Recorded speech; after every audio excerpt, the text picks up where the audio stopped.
محمد رسول اللہ۔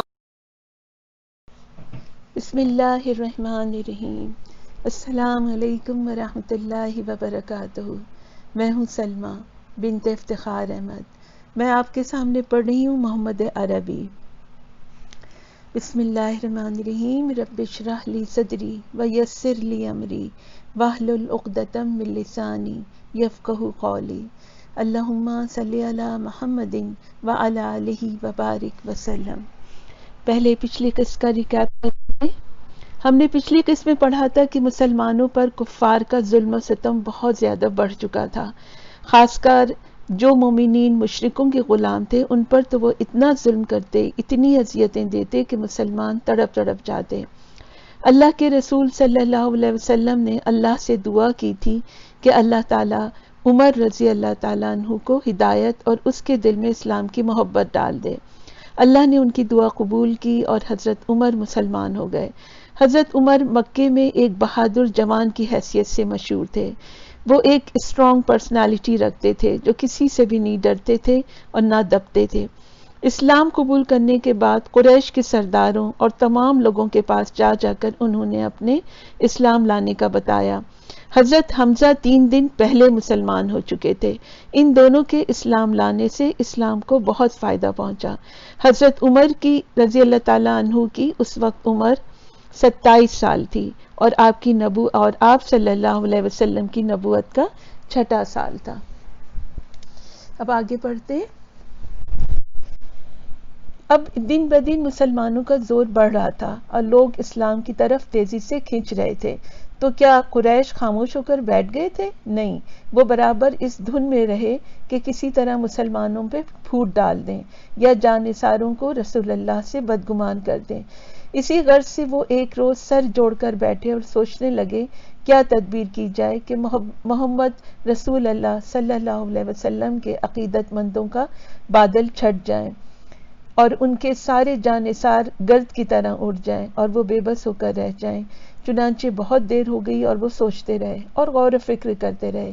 پھر آخر میں رائے ہوئی کہ محمد کا بائیکاٹ کیا جائے، مکمل بائیکاٹ، یعنی آپ سے اور آپ کے ساتھیوں سے کوئی تعلق نہ رکھا جائے، نہ ان سے کوئی شادی بیاہ کرے، نہ خرید و فروخت، اور نہ انہیں کھانے پینے کا کوئی سامان دے، اور نہ کسی طرح کا ان سے کوئی لین دین رکھے۔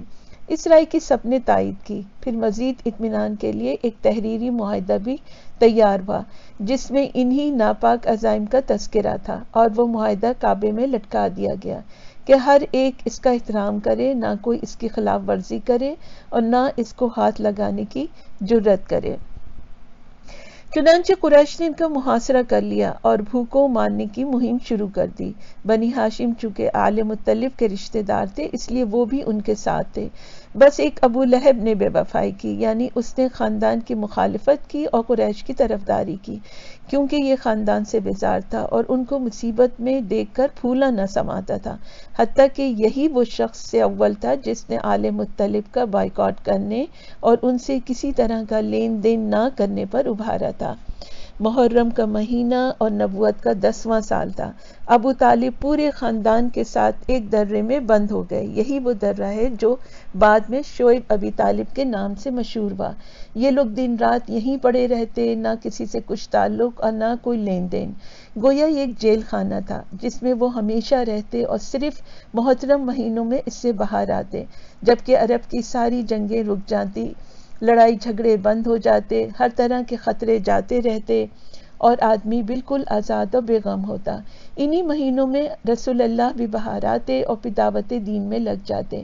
حاجی انہی دنوں مکے میں آتے، تاجر مکے کے قریبی بازار لگاتے اور تجارت کے سامان لگاتے۔ آپ ان سب کے پاس جاتے اور ان کو اسلام کی دعوت دیتے اور بہت ہی درد اور محبت سے فرماتے اللہ کا دین قبول کر لو، وہ بہت خوش ہوگا، تم پر مہربان ہوگا اور اچھا بدلہ دے گا، اور اگر کفر شرک سے چمٹے رہے تو اور اس دین کو ٹھکرا دیا تو وہ ناراض ہوگا اور بہت سخت عذاب دے گا۔ جو لوگ حبشہ میں تھے ان کو اطلاع ملی کہ عمر مسلمان ہو گئے اور اس طرح اسلام کے قدم جم گئے ہیں اور اس کی مظلومی اور بے کسی ختم ہو گئی ہے۔ مسلمان اب بے جھجک قریش کو دعوت اسلام دے رہے ہیں اور ان کی گمراہی پر متنبہ کر رہے ہیں۔ مکے کا کونا کونا اب نور اسلام سے جگمگا رہا ہے، اور نہ صرف مکہ بلکہ بیرون مکہ بھی اس کا ڈنکا بج رہا ہے۔ یہ سن کر وہ خوشی سے بےتاب ہو گئے، اور اتنے بےتاب کہ انہوں نے حبشہ کو خیر بات کہہ دیا اور پھر مکے کا رخ کیا۔ مگر قریب پہنچے تو معلوم ہوا کہ مسلمان تو نظر بند ہیں اور قریش کا ان پر انتہائی سخت پہرا ہے، جس کی وجہ سے وہ بڑی تنگی اور بہت مصیبت میں ہیں۔ لہٰذا ایسے میں وہ مکہ کیا جاتے، مجبوراً پھر الٹے پاؤں وہ حبشہ لوٹ گئے۔ درے میں پیارے نبی اور مخلص ساتھی پڑے رہے، 1 مہینہ نہیں، 2 مہینہ نہیں، سال 6 مہینے بھی نہیں، مسلسل 3 سال رہے۔ بلائیں امڑ امڑ کر آتی رہیں اور سب سہتے رہے۔ بالآخر جب پانی سر سے اونچا ہو گیا تو آپ نے ان ساتھیوں کو بھی ہجرت کی اجازت دے دی۔ چنانچہ مخلص ساتھیوں نے حبشہ کا رخ کیا اور وہاں پہنچ کر انہوں نے اطمینان کا سانس لیا، اور اب مکے میں صرف گنے چنے مسلمان رہ گئے۔ جو مسلمان رہ گئے ان پر ایک عرصے تک دشمنوں کا پہرا رہا، جس کی وجہ سے ایک ایک لمحہ ان کے لیے عذاب بن گیا، لیکن باہری غیرت و حمیت سب کچھ ایک طرف، اور آل مطلب کا جوش و جذبہ ایک طرف۔ بھوک و فاقے کی سختیاں وہ سہتے رہے، مگر آپ پہ ذرا بھی آنچ نہ آنے دی اور جی جان سے آپ کی حفاظت کی۔ چچا ابو طالب کی شفقت و محبت بھی قابل دید تھی، وہ آپ کے پیچھے بالکل دیوانے تھے، جیسے ایک شفیق ماں اپنے لخت جگر کے پیچھے۔ ایک لمحے کے لیے بھی وہ آپ سے غافل نہ ہوتے، یہاں تک کہ سوتے بھی تو ساتھ سلاتے، اور اگر کبھی کسی مجبوری کی وجہ سے ساتھ چھوڑنا ہی پڑتا تو اپنی جگہ کسی بیٹے کو کر دیتے کہ رات میں جاگ کر وہ آپ کی حفاظت کرے۔ کتنا کٹھن مرحلہ تھا یہ، سارا ماحول دشمن، دوست، عزیز سب سے انبن، پاس کھانے کے لیے کچھ نہیں۔ یہ اتنا سخت زمانہ تھا کہ اللہ کی پناہ۔ حضرت سعد بن ابی وقاص بھی وہیں پر تھے، اور وہ بیان کرتے ہیں کہ لگتا تھا کہ گویا ہر وقت موت منہ کھولے پڑی ہے، منہ کھولے سامنے کھڑی ہے، مگر ایسے میں اللہ نے مدد کی اور کچھ دلوں کو ان کے لیے نرم کر دیا۔ چنانچہ مسلمانوں کی بے بسی دیکھ کر انہیں ترس آنے لگا، اور اب وہ چھپ چھپ کر ان کے پاس آتے اور کچھ کھانے پینے کا سامان دے جاتے۔ انہی لوگوں میں ایک حزام کے بیٹے حکیم تھے، خدیجہ رضی اللہ تعالیٰ عنہ ان کی پھوپھی تھیں۔ یہ اپنی پھوپھی کو روٹی سالن دے جاتے، حضرت خدیجہ خود کھاتی، اوروں کو بھی کھلاتی۔ اسی طرح عمر کے بیٹے حشام بھی ان مسلمانوں کے بڑے ہمدرد تھے، وہ اونٹ پر بہت سا کھانا اور کپڑا لاد لاتے، پھر رات ہو جاتی تو ان مظلوموں کے پاس آتے، اونٹ کو گھاٹی کے باہر ہی بٹھا دیتے اور سارا سامان اندر پہنچا دیتے۔ حشام برابر ایسے ہی کرتے رہے، یہاں تک کہ کچھ دنوں میں قریش کو بھی پتہ چل گیا، اور اب وہ ان کو بھی ستانے لگے، لیکن وہ اپنی ہمدردیوں سے باز نہ آئے۔ پھر حشام نے ایک کام اور کیا، وہ ابو امیہ کے بیٹے زہیر کے پاس گئے، جو عتکہ کا بیٹا تھا اور عبد المطلب کا نواسہ تھا۔ اس نے حشام سے کہا، زہیر تم خوب عیش کرو، عمدہ سے عمدہ کھانے کھاؤ اور اچھے سے اچھے کپڑے پہنو، اور تمہارے ماموں اس طرح رسوائی اور بے کسی کے دن پورے کریں۔ کیا تمہیں یہ گوارا ہے؟ اللہ کی قسم اگر یہ لوگ ابو حکم یعنی ابو جہل کے ماموں ہوتے تو تم اس سے ایسا کرنے کو کہتے تو وہ ہرگز نہ تیار ہوتا۔ زہیر بولا، میں تنہا کر بھی کیا سکتا ہوں؟ اللہ کی قسم اگر کوئی اور ساتھ دینے والا ہوتا تو میں تو اس معاہدے کو توڑ دیتا۔ حشام نے کہا، کوئی اور مل جائے تو؟ زہیر بولا، وہ کون؟ حشام نے کہا، میں۔ زہیر بولا، اچھا ایک اور آدمی تلاش کرو، کوئی اور مل جائے تو وہ بڑا اچھا رہے گا۔ چنانچہ دونوں جوان معاہدہ توڑنے کے لیے کمر بستہ ہو گئے، وہ معاہدہ جو سارے قریش کا معاہدہ تھا، اور اب کسی تیسرے کو ڈھونڈنے لگے۔ اللہ نے ان کی مدد کی، اور نہ صرف ایک بلکہ تین بہادر ان کے ساتھ ہو گئے، اور یہ تینوں قریش کے معزز سردار تھے۔ صبح ہوئی تو وہ گھر سے نکل گئے، کعبے کے قریب ہی قریش جلسہ جمائے بیٹھے تھے، یہ چاروں سردار بھی وہیں جا کر بیٹھ گئے، مگر زہیر گئے اور انہوں نے کعبے کا طواف کیا، پھر آ کر بولے، مکے والوں، ہم تو مزے سے کھاتے پیتے ہیں اور بنی ہاشم ایک ایک نوالے کو ترس رہے ہیں، نہ کسی سے لین دین کر سکتے ہیں نہ خرید و فروخت۔ کیا یہ مناسب ہے؟ کیا انسانیت اور شرافت کا تقاضا یہی ہے؟ اللہ کی قسم میں تو بیٹھ نہیں سکتا جب تک کہ اس معاہدے کی دھجیاں نہ اڑ جائیں۔ یہ سنتے ہی ابو جہل تن کر اٹھا اور کڑک کر بولا، تو نے غلط کہا، خدا کی قسم یہ ہرگز نہیں ہوگا۔ اسی دم زہیر کے سب ساتھی ایک ساتھ بول اٹھے، ہاں بالکل ٹھیک ہے، یہ ہوگا، ضرور ہوگا، ہو کر رہے گا۔ ابو جہل سمجھ گیا کہ یہ سوچی سمجھی اسکیم ہے اور اس میں بولنا بیکار ہے، چنانچہ وہ کلیجہ محسوس کر بیٹھ گیا۔ پھر موتم عہد نامہ پڑھنے کے لیے آگے بڑھا، مگر دیکھا تو اس کو دیمک چاٹ گئی تھی اور صرف ایک فقرہ باقی تھا جو عہد نامے کے شروع میں تھا۔ وہ فقرہ تھا، بِاسْمِکَ اللہم، اے اللہ تیرے نام سے۔ عہد نامہ چاک ہو گیا تو پیارے نبی صلی اللہ علیہ وسلم اور مخلص ساتھی درے سے باہر آ گئے اور پوری سرگرمی سے پھر دعوت تبلیغ میں لگ گئے۔ یہ نبوت کا 10واں سال تھا۔ سر سے نظر بندی کی بلا تو ٹل گئی، لیکن یہیں پر بس نہ تھا۔ جو بلائیں ابھی گھات میں تھیں وہ اس سے بھی زیادہ سخت اور مشکل تھیں۔ کچھ ہی دن گزرے تھے کہ ابو طالب بیمار پڑ گئے اور حالت بہت نازک ہو گئی۔ اللہ کے رسول صلی اللہ علیہ وسلم ان کے پاس گئے اور آپ سے فرمایا، چچا ایک فقرہ کہہ دیجئے کہ قیامت کے دن میں آپ کے حق میں گواہی دے سکوں۔ میرے مہربان چچا صرف لا الہ الا اللہ کہہ دیجئے۔ چچا نے جواب دیا، اہل عرب تانے دیں گے اور کہیں گے ابو طالب تو موت سے ڈر گیا۔ بھتیجے اگر یہ اندیشہ نہ ہوتا تو میں تیری بات ضرور مان لیتا۔ پیارے نبی کو چچا سے بہت محبت تھی، آپ کے دل میں ان کی بڑی چاہ تھی۔ جہاں آپ ان کے لیے دنیا کی کامیابی چاہتے تھے وہیں آخرت کی سرخروئی کے بھی متمنی تھے۔ وہ اسلام نہیں لائے تو آپ تڑپ تڑپ کر رہ گئے، دل کو بہت سخت چوٹ لگی، پھر حسرت و غم میں آپ گھلنے لگے۔ آپ کا یہ حال ہوا تو اللہ کی طرف سے وحی ہوئی۔ سورہ القصص آیت نمبر 56 میں اللہ تعالیٰ نے فرمایا، تم جس کو چاہو ہدایت نہیں دے سکتے، اللہ ہی جس کو چاہتا ہے ہدایت دیتا ہے۔ اس طرح ابو طالب مر گئے۔ ہاں وہی ابو طالب جو آپ کے سہارا و مددگار تھے، آپ کے مونس و غم گسار تھے، اور آپ قریش کی بے رحمیوں کا نشانہ بننے کے لیے تنہا رہ گئے۔ پھر اس ثانیہ کو ابھی کچھ ہی دن ہوئے تھے کہ ایک دوسرا ثانیہ آپ کا جگر چیر گیا۔ وہ ثانیہ کیا تھا؟ بی بی خدیجہ رضی اللہ تعالیٰ عنہا۔ ہاں بی بی خدیجہ کی وفات۔ ہاں وہی خدیجہ جو آپ کی باوفا بیوی اور آپ کے دکھ درد کی شریک تھیں۔ ہاں وہی خدیجہ جو رب پہ سب سے پہلے ایمان لائیں۔ ہاں وہی خدیجہ جن کو خود رب نے سلام کہلایا اور جنت میں موتیوں کے محل کی خوشخبری سنائی۔ ابو طالب اور خدیجہ رضی اللہ تعالیٰ عنہ کی موت تھی، ایک سہارا تھا جو ٹوٹ گیا، ایک قلعہ تھا جو ڈہ گیا۔ کافروں نے بہت کوشش کی محمد رسول اللہ صلی اللہ علیہ وسلم اسلام کی دعوت دینا بند کر دیں، لیکن انہیں ذرا بھی کامیابی نہ ہوئی۔ اسلام کا چراغ گل کرنے کی مسلسل کوشش اور پھر مسلسل ناکامی، دشمنوں کے لیے یہ ایک المناک سانحہ تھی۔ عقل حیران تھی کہ کیا کریں اور آپ کے مقابلے میں کون سی چال چلیں، لیکن افسوس ابو طالب جا چکے تھے۔ ہاں وہی ابو طالب جو آپ کا اللہ کے حکم سے آپ کا سہارا تھے اور آپ کے مددگار تھے۔ اب میدان خالی تھا، راستہ ہموار تھا، دل کا بخار نکالنے کے لیے موقع سازگار تھا۔ اب نرمی اور رحمدلی کا کیا سوال تھا، اب تو ظلم و ستم کے تیز جھونکے تھے اور بغض و عناد کے بھڑکتے ہوئے شعلے۔ اب آپ کو ستانے میں ہر ایک شیر تھا اور ذرا بھر بھی روئے رعایت سے کام لینے کے لیے تیار نہ تھا۔ انتہا یہ کہ ایک روز آپ کعبے میں نماز پڑھ رہے تھے کہ ایک بدبخت کو شرارت سوجی اور اس نے آپ پر بکری کی اونچ لا کر ڈال دی۔ صلی اللہ علیہ وسلم کی طرف سے اس بدتمیزی کا کیا جواب تھا؟ کیا اس ظالم کو برا بھلا کہا؟ کیا اس کو کوئی بد دعا دی؟ نہیں، صرف اتنا فرمایا، آل مناف پڑوسی کے ساتھ کیسا سلوک ہے یہ؟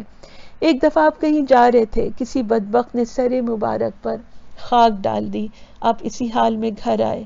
بیٹی فاطمہ رضی اللہ تعالیٰ عنہ نے یہ دیکھا تو دوڑ کر پانی لائیں اور سر کو دھونے لگیں، سر دھوتی جاتی اور روتی جاتی۔ آپ صلی اللہ علیہ وسلم نے ان کو تسلی دی اور فرمایا، بیٹی رو نہیں، اللہ تمہارے باپ کا مددگار ہے۔ اور ابو لہب کا کیا رنگ تھا؟ ابو طالب کی وفات ہوئی تو وہ کچھ دنوں تو خاموش رہا، پھر پہلے سے بھی زیادہ بے دردی سے ستانے لگا۔ اس نے اور اس کی بیوی نے تو اتنا تنگ کیا کہ اللہ کی پناہ، ناک میں دم کر دیا۔ اور ابو جہل کا کیا انداز رہا؟ وہ تو رات دن گھات میں رہتا، کبھی اوباشوں کو پیچھے لگا دیتا اور وہ خوب ستاتے، کبھی غنڈوں کو اشارہ کر دیتا اور وہ اپنی بدتمیزیوں کا مظاہرہ کرتے، کبھی کچھ کمینوں کو لے کے بیٹھ جاتا اور جب آپ نماز پڑھنے آتے یا طواف کا ارادہ کرتے تو وہ وقت آپ کو مارنا چاہتے اور آپ کے قتل کی اسکیم بناتے۔ حضرت ابو بکر صدیق رضی اللہ تعالیٰ عنہ ان کو روکتے اور ان کی اس حرکتوں پر بیزاری اور نفرت کا اظہار کرتے اور بہت ہی حسرت کے ساتھ کہتے، کیا کسی کو محض اس بات پہ قتل کرو گے کہ وہ کہتا ہے اللہ میرا رب ہے، حالانکہ وہ اللہ کے پاس سے واضح نشانیاں بھی لے کر آیا ہے؟ نتیجے میں ابو بکر بھی ان کی زیادتیوں سے نہ بچ پاتے، سب چاروں طرف سے ٹوٹ پڑتے اور بے تحاشا مارتے کہ آئندہ ہونٹ ہلانے کی بھی جرت نہ کریں اور وہ اپنی ناپاک حرکتوں کو پوری آزادی سے انجام دے سکیں۔ مگر ابو بکر صدیق رضی اللہ تعالیٰ عنہ کب ماننے والے تھے؟ وہ جانتے بوجھتے اپنی جان خطرے میں ڈال دیتے، کیونکہ ان کو اپنی جان سے زیادہ آپ کی جان پیاری تھی۔ پھر ماننے کا سوال بھی کیا تھا کہ دوست کے لیے ہر چوٹ ان کے لیے آرام جان اور باعث تسکین اور اطمینان تھی۔ یہ 10 نبوی کا زمانہ تھا جو اسلام کا سخت ترین زمانہ تھا۔ اس زمانے میں آپ بہت رنجیدہ اور بے قرار رہتے، چنانچہ فرماتے بھی تھے کہ یہ عام الحزن ہے، یعنی غم کا سال۔ مسلمان عورتیں بھی آپ کی حالت پر رنجیدہ ہوتی، چنانچہ حضرت خولہ رضی اللہ تعالیٰ عنہ نے آپ کو مشورہ دیا کہ آپ نکاح کر لیں، اور پھر ان کی کوششوں سے اور اللہ تعالیٰ کے حکم اور اللہ کی مدد سے آپ کا نکاح حضرت سودا سے ہوا، اور کچھ عرصے کے بعد حضرت عائشہ بھی آپ کے نکاح میں آ گئیں۔ مشرکوں کی زیادتیاں پورے شباب پہ تھیں، کیونکہ ابو طالب کی وفات ہوئی تو قریش نے عہد کیا تھا کہ محمد رسول اللہ صلی اللہ علیہ وسلم کو ہم اس وقت تک ستاتے رہیں گے جب تک کہ وہ دعوت دین سے باز نہ آ جائیں یا ہماری تلواریں ان کے خون سے رنگ نہ جائیں، اور ساتھیوں کا بھی ناک میں دم کیے رہیں گے جب تک وہ اسلام سے بیزار نہ ہو جائیں اور پھر آبائی دین کو نہ اپنا لیں۔ نبوت کا 10واں سال اور جمادی الاخرى یا شوال کا مہینہ تھا۔ محمد جب ان کی سختیوں سے تنگ آ گئے اور صبر کا پیمانہ لبریز ہو گیا تو آپ طائف کو روانہ ہوئے۔ اس وقت آپ انتہائی بے چین اور بہت پریشان تھے۔ آپ وہاں کیوں گئے تھے؟ صرف اس لیے کہ شاید وہاں والے مدد کریں اور آپ اطمینان کا سانس لے سکیں، لیکن آپ وہاں پہنچے تو معاملہ برعکس تھا۔